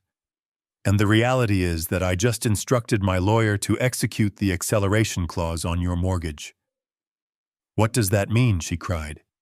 It means the full balance is due immediately, I said. $580,000, payable today. Since I know you don't have it, the foreclosure notice has already been filed electronically. A process server is on his way to the reception right now to hand you the eviction papers. By the time you drive home tonight, the locks will be changed. No, she wailed. You can't do that. It is illegal. It is perfectly legal, I said. It is business. Just like barring me from the wedding was a business decision for you, this is a business decision for me. I am liquidating a bad asset. I could hear her sobbing now, deep guttural sobs of a woman watching her entire world crumble. But I wasn't done. I had one more card to play. The ace of spades. And Cynthia, I said, cutting through her tears, we need to talk about the car. The car, she hiccuped. The Rolls-Royce, I said. The vintage silver Cloud that Tyler is driving. The one he drove my daughter in. What about it? She asked, sniffling. Tyler took the keys from my garage this morning, I said. He told me he would sign the rental agreement when he picked it up. He never signed it. He just drove off. So what she said, her voice rising again with a hint of her old arrogance. He is your son-in-law. He borrowed it. He is not my son-in-law, I said. Not legally. Not until the marriage license is signed. And since the wedding is currently a disaster, I doubt that is happening today. Which means, legally speaking, a stranger took a $200,000 vehicle from my property without a contract. Douglas, don't, she whispered. I already did, I said. I reported it stolen 20 minutes ago. You called the police on Tyler, she screamed. I reported a theft. I corrected her. I gave them the GPS location. They should be arriving at the Golden Oak right about now. As if on cue, the siren I had heard in the background suddenly got louder, much louder. It stopped being a background noise and became the soundtrack of the call. I heard shouting on her end. I heard a male voice yelling. It sounded like Tyler. Mom! Mom, the cops are here. I heard Cynthia drop the phone. It clattered against something hard, probably a table. But the line didn't disconnect. I could hear everything. I sat there in my office listening to the audio drama of my own making. I heard the heavy, authoritative voice of a state trooper. Tyler Montgomery, step away from the vehicle. Put your hands where I can see them. I heard Tyler screaming. This is my father-in-law's car. It is a mistake. Call him. Call Doug. I heard the click of handcuffs. I heard Cynthia screaming at the officers. Do you know who we are? And then I heard the trooper's response. It was dry, professional, and beautiful. Ma'am, step back or you will be arrested for obstruction. This vehicle has been reported stolen by the owner, Mr. Douglas Carter. We are impounding the vehicle and detaining the suspect. I picked up my coffee cup. I swirled the remaining liquid. It was cold, but I drank it anyway. It tasted like victory. I waited until I heard the car door slam shut. I waited until I heard the police cruiser's engine rev. Then I spoke into the phone, knowing Cynthia was probably scrambling on the ground to pick it up. Cynthia. I said loud enough for the microphone to pick up. Are you there? I heard fumbling, then her breathing jagged and panicked. "You destroyed us," she whispered. "You destroyed everything." "No, Cynthia," I said. "I just turned on the lights. You were always destroyed. You just didn't want anyone to see it." "Where are we supposed to go?" she sobbed. "Our house is gone. The car is gone. Where do we go?" I looked out my window. The driveway was empty. The gate was closed. "I don't know," I said. "But don't come here. There is a new sign on my gate. It says, 'No trespassing.' And unlike you, I have the means to enforce it." I pulled the phone away from my ear. I looked at the red button. "Goodbye, Cynthia," I said. I pressed the button. The connection severed. The room was quiet again. The only sound was the humming of my computer tower. I sat there for a long time. I thought about the car. I loved that Rolls-Royce. It would take weeks to get it out of the impound lot. It might have a scratch on it from the towing, but it was worth it. I had stripped them naked. I had taken their shelter, their transportation, their food, and their dignity. I had shown them that without the foundation I provided, they were just people standing in a field in the dark. I looked at the red folder on my desk, the mortgage papers. I picked them up and walked over to the shredder in the corner. I thought about shredding them. I thought about forgiving the debt, about being the bigger man. Then I remembered the red line across my face. I put the folder back in the safe. I spun the dial. I wasn't going to shred them. I was going to frame them. The phone didn't ring again. They knew. They finally understood. The wallet had closed. The bank had failed. And the ghost at the gate had become the monster in the dark. I stood up and stretched. My back cracked. I felt old, but I felt clean. I walked out of the office and turned off the light, leaving the room in darkness. Just like the wedding tent. But unlike them, I knew where the light switch was, and I chose to leave it off. I did not need to use my imagination for the finale. In the modern world, tragedy is not just experienced, it is broadcast. I sat at my desk, the dark coffee in my mug now completely cold, and I turned my attention to the computer screen. I had two windows open. On the left was the venue security feed, which I still had access to, because my login credentials as the primary account holder had never been revoked. On the right was Facebook, specifically the live stream of a woman named Jessica, one of Brittany's bridesmaids, who I knew had a habit of documenting every second of her life. The two screens offered a perfect synchronized view of the apocalypse. On the security feed, the scene was grainy and black and white, illuminated only by the strobe-like flashing of red and blue lights. The police had arrived. Not just one cruiser, but three. Their lights cut through the darkness of the resort grounds, bouncing off the trees and creating a disorienting strobing effect that made the panicked guests look like dancers in a silent, terrifying rave.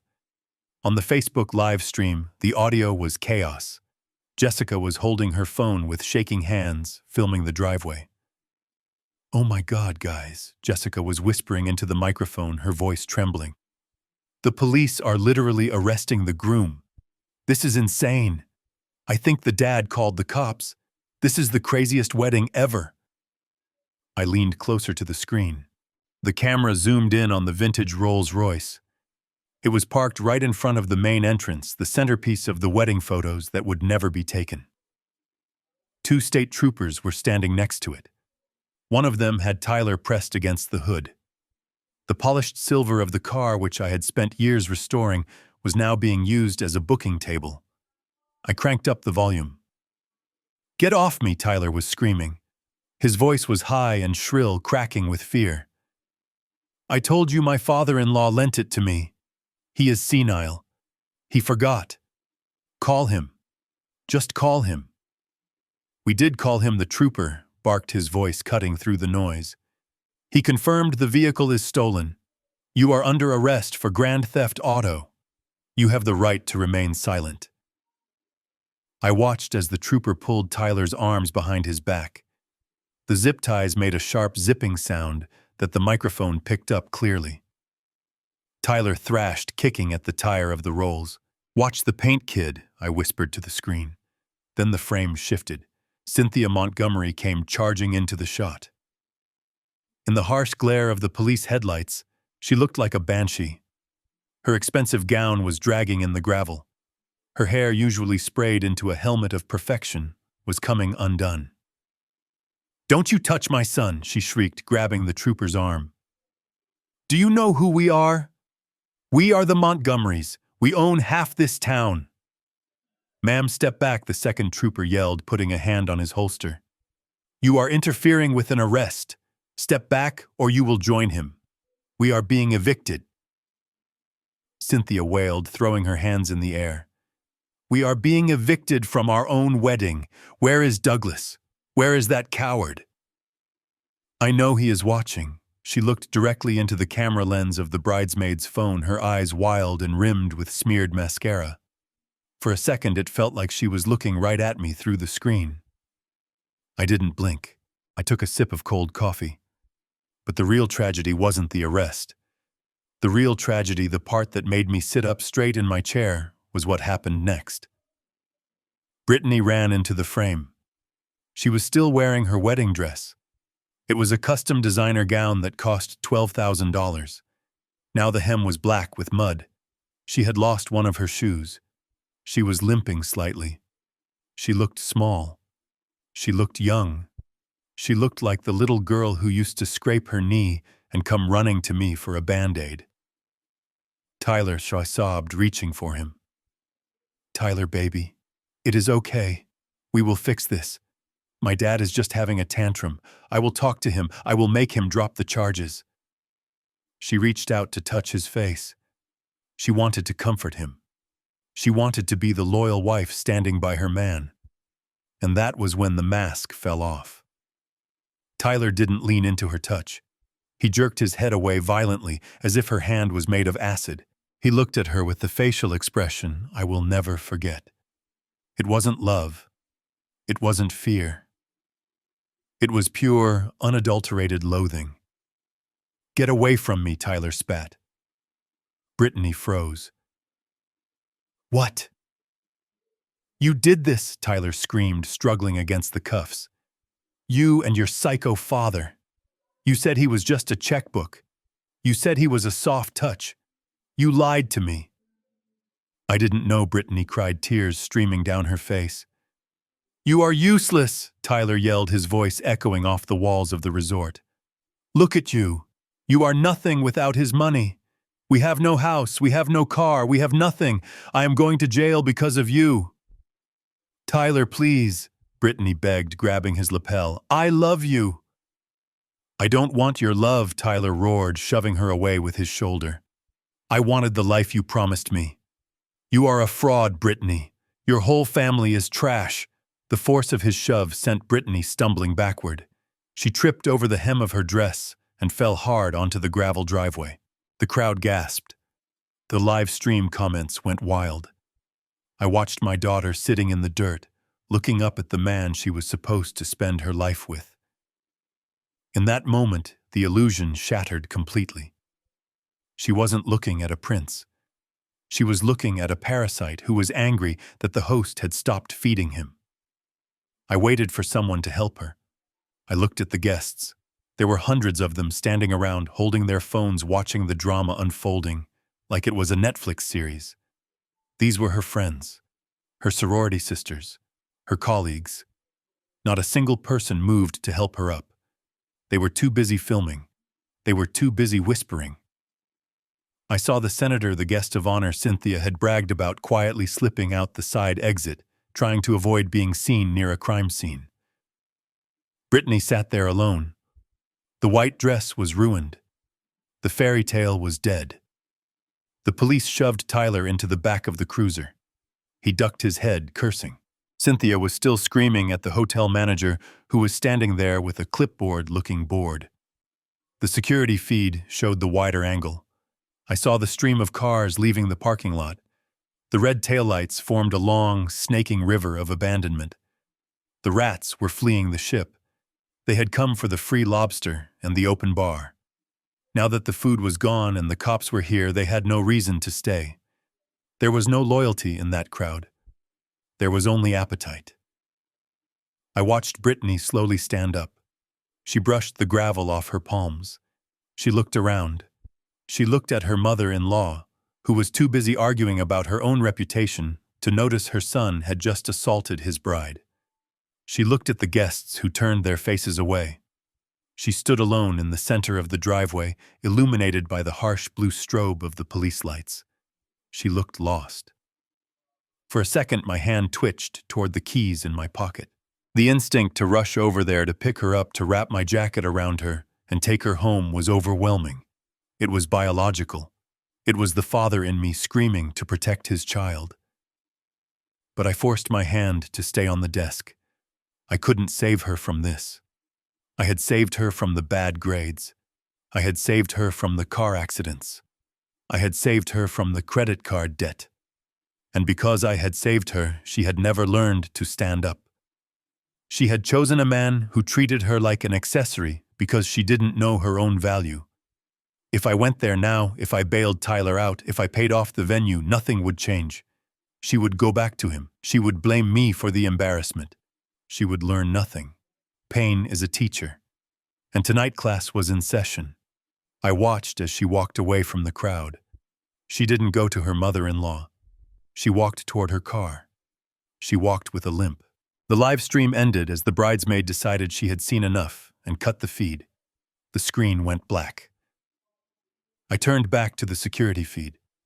The police cars were pulling away, taking Tyler to the county lockup. The guests were almost gone. The resort staff were beginning to stack the chairs. It was over.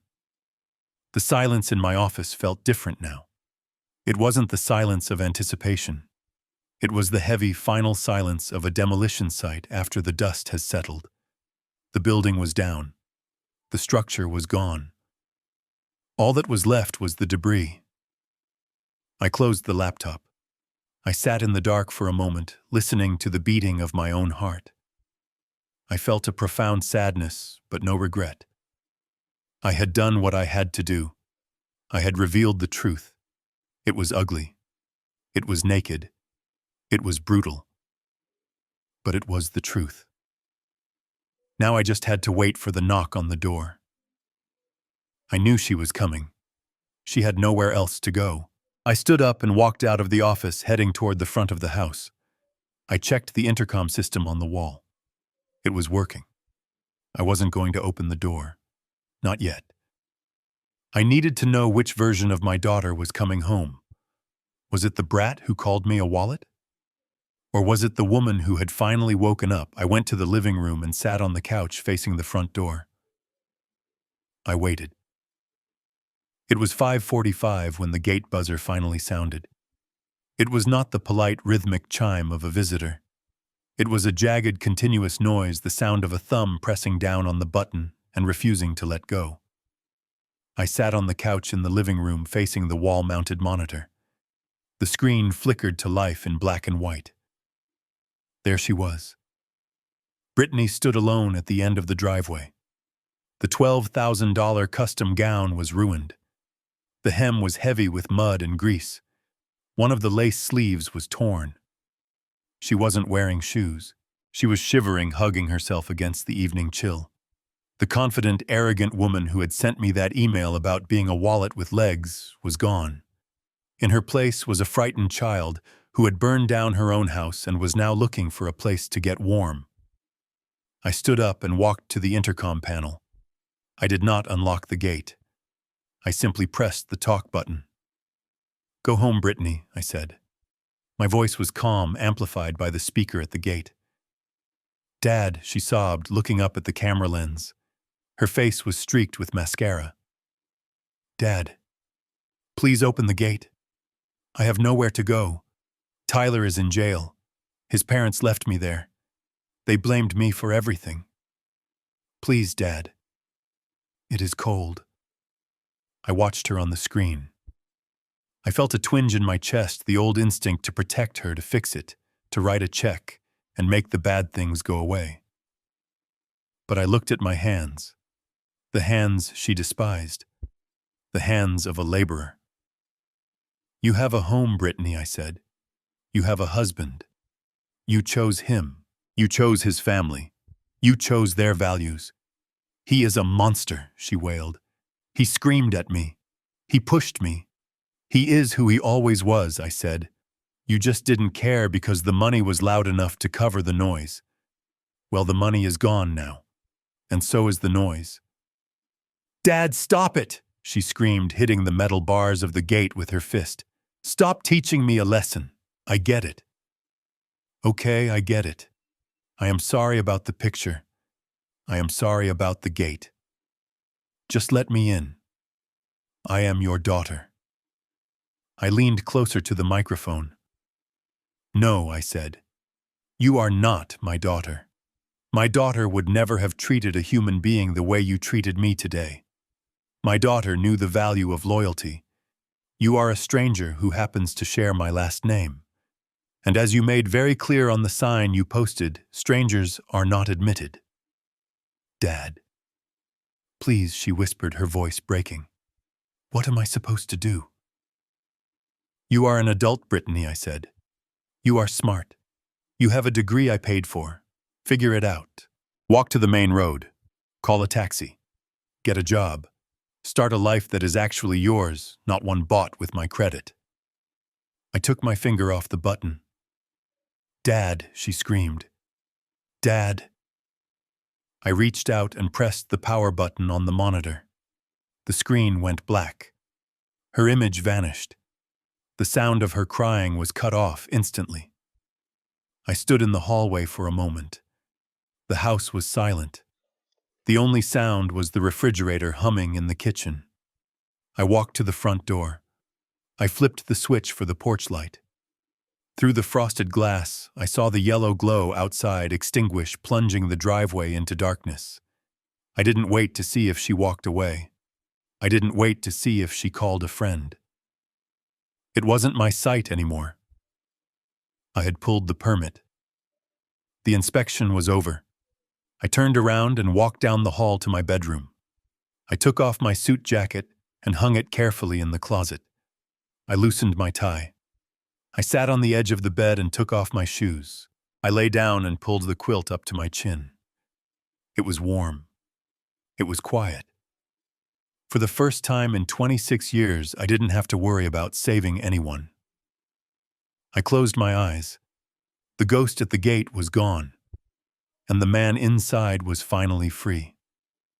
I spent 40 years ensuring the structural integrity of skyscrapers, yet I failed to see the cracks in my own home until the roof caved in. I learned that you cannot buy respect no matter how many checks you sign. I learned that being a good father does not mean being an endless resource. Sometimes it means being the wall that forces your child to stop running from reality. Walking away from Brittany was not an act of cruelty. It was an act of necessary destruction. By letting her fall, I finally gave her the chance to learn how to stand on her own 2 feet. A foundation built on guilt will always collapse, but a life built on dignity is unshakable. If you believe that respect is a two-way street and that boundaries are necessary for true love, please hit that like button and subscribe to the channel. And tell me in the comments below, if you were in my shoes, would you have opened the gate when she came back crying, or would you have kept it locked? I read every single comment. See you in the next story.